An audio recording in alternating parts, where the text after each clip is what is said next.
6 साल में 5 मौत के बड़े दुख का सामना महामहिम ने कैसे किया कि शक्ति ने राष्ट्रपति द्रौपदी मुर्मू को कभी टूटने नहीं दिया। क्यों धर्म और आध्यात्म की सच्ची प्रतिमूर्ति बन गई हैं महामहिम। दोस्तों, कुछ दिन पहले उड़ीसा में पुरी जगन्नाथ मंदिर में दर्शन, पूजन और रथ यात्रा में शामिल होने के बाद राष्ट्रपति ने देश के लोगों को अहम संदेश दिया है। उन्होंने अपने सोशल मीडिया अकाउंट पर लिखा, जय जगन्नाथ। पुरी में वार्षिक रथ यात्रा के दौरान हजार भक्तों के साथ भगवान बलभद्र, देवी सुभद्रा और महाप्रभु जगन्नाथ की रथ यात्रा को खींचने में सम्मिलित होकर एक आध्यात्मिक अनुभव का आनंद पाया। पुरी के पवित्र स्थल पर हजार श्रद्धालुओं के साथ सदियों पुराने धार्मिक आयोजन में सम्मिलित होकर मैं अभिभूत हूँ। मेरे लिए ये एक ऐसा अवसर है जब हम उस परम सत्ता का अनुभव कर सकें। भगवान जगन्नाथ के आशीर्वाद से पूरे विश्व में शांति और सौहार्द बना रहे। दोस्तों, जगन्नाथ जी के दर्शन के बाद राष्ट्रपति द्रौपदी मुर्मू ने ओडिशा के समुद्र तट पर सैर करते वक्त जो संदेश देशवासियों को दिया है वो भी बेहद महत्वपूर्ण है। उन्होंने कहा कि ऐसे स्थान हैं जो हमें जीवन के सार के करीब लाते हैं और हमें ये याद दिलाते हैं कि हम प्रकृति का हिस्सा हैं। पहाड़, जंगल, नदियां और समुद्र तट हमारे भीतर स्थित किसी गहरी चीज को आकर्षित करते हैं। जब मैं समुद्र के किनारे चल रही थी तब मुझे आसपास के वातावरण के साथ एक जुड़ाव महसूस हुआ। हल्की हवा, लहरों की गड़गड़ाहट और पानी का विशाल विस्तार, ये एक ध्यान से भरा अनुभव था।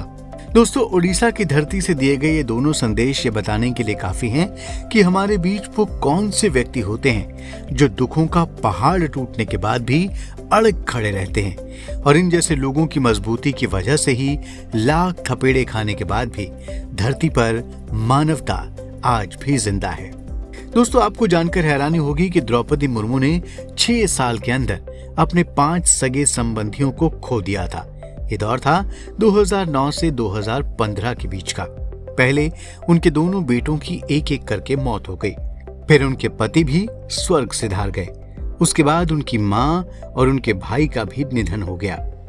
दुख के सागर में बड़े जिगर वाले भी टूटकर बिखर जाते हैं, लेकिन द्रौपदी मुर्मू ने अपनी छोटी बेटी को पालते हुए दुख के सागर को न केवल पार किया बल्कि कुछ वर्षों में ही देश की महामहिम तक बन गई। दोस्तों, वो धार्मिक और आध्यात्मिक शक्ति ही है जिसने द्रौपदी मुर्मू को महामहिम के पद तक पहुंचाया है। द्रौपदी मुर्मू ने कई बार इस बात का जिक्र किया है कि जीवन में जब भी छोटी या बड़ी चुनौती आई, उन्होंने अपनी धार्मिक और आध्यात्मिक शक्ति से इससे पार पाया है।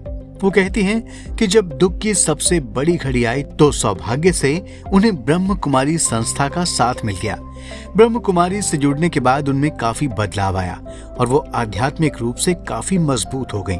वो कहती हैं कि नैतिकता और आध्यात्म पर आधारित जीवन व्यक्तिगत और सामाजिक दोनों स्तरों पर लाभदायक होता है, और हमारी भारतीय परंपरा में आध्यात्म और नैतिकता को दैनिक जीवन का आधार माना गया है।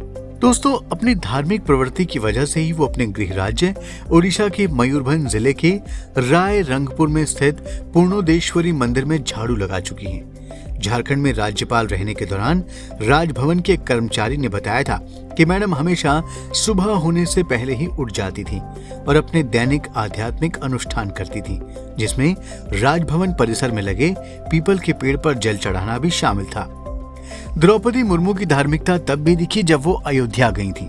उन्होंने परंपरा के अनुसार ही पहले हनुमानगढ़ी जाकर हनुमान लला का आशीर्वाद लिया, फिर सरयू के तट पर पहुंची और मां सरयू की भी विधिवत आरती की।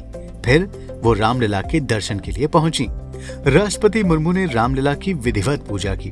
उन्होंने रामलला की आरती की और थोड़ी देर ध्यान की मुद्रा में खड़ी रही। फिर उन्होंने दंडवत प्रणाम किया। दोस्तों, सनातन हिंदू धर्म के प्रति समर्पित राष्ट्रपति द्रौपदी मुर्मू रोजाना सुबह ब्रह्म मुहूर्त में 3:30 बजे जाग जाती हैं। इसके बाद वो कुछ समय सैर करती हैं, फिर ध्यान और योग करती हैं। चाहे वो कितनी ही व्यस्त क्यों ना हो, ध्यान, योग और सैर के लिए समय जरूर निकालती हैं। वो पूरी तरह से शाकाहारी हैं। अपने खान पान में वो प्याज और लहसुन भी शामिल नहीं करती। राष्ट्रपति भगवान शिव की परम भक्त हैं। वो हमेशा अपने साथ भगवान शिव से जुड़ी एक किताब रखती हैं और समय मिलने पर पाठ करती हैं। राष्ट्रपति मुर्मू बेहद साधारण जीवन जीना पसंद करती हैं। राष्ट्रपति पद की शपथ लेते हुए उन्होंने संथाली साड़ी और हवाई चप्पल पहनी हुई थी। दोस्तों, राष्ट्रपति द्रौपदी मुर्मू की धार्मिक पूजा के दौरान दो चीजें साफ दिखाई देती हैं। एक तो ये कि राष्ट्रपति द्रौपदी मुर्मू एक दलित आदिवासी समाज से आती हैं। वो पूरे भाव से पूजा की हर रस्म को सही तरीके से निभाती हैं। उनकी पूजा में कहीं भी ये नहीं दिखता कि उनका दलित आदिवासी होने का बैकग्राउंड किसी भी तरह से कोई प्रभाव डाल रहा हो। इस दौरान वो सनातन धर्म की सच्ची प्रतिमूर्ति लगती हैं। दोस्तों, दलित और पिछड़े समाज के कई लोग जातिवाद और सामाजिक समानता की दुहाई देकर अक्सर सनातन हिंदू धर्म की पूजा पाठ पद्धति का विरोध करते हैं, और अगर किसी राजनीतिक व्यवस्था में ऐसा उन्हें करना भी पड़ता है तो वो बेमन से करते हैं। लेकिन द्रौपदी मुर्मू ने इस तरह की धारणा को गलत साबित किया है। दोस्तों, राष्ट्रपति द्रौपदी मुर्मू का धार्मिक और आध्यात्मिक जीवन किन लोगों के लिए एक बड़ी सीख हो सकता है, कमेंट बॉक्स में हमें जरूर बताइए।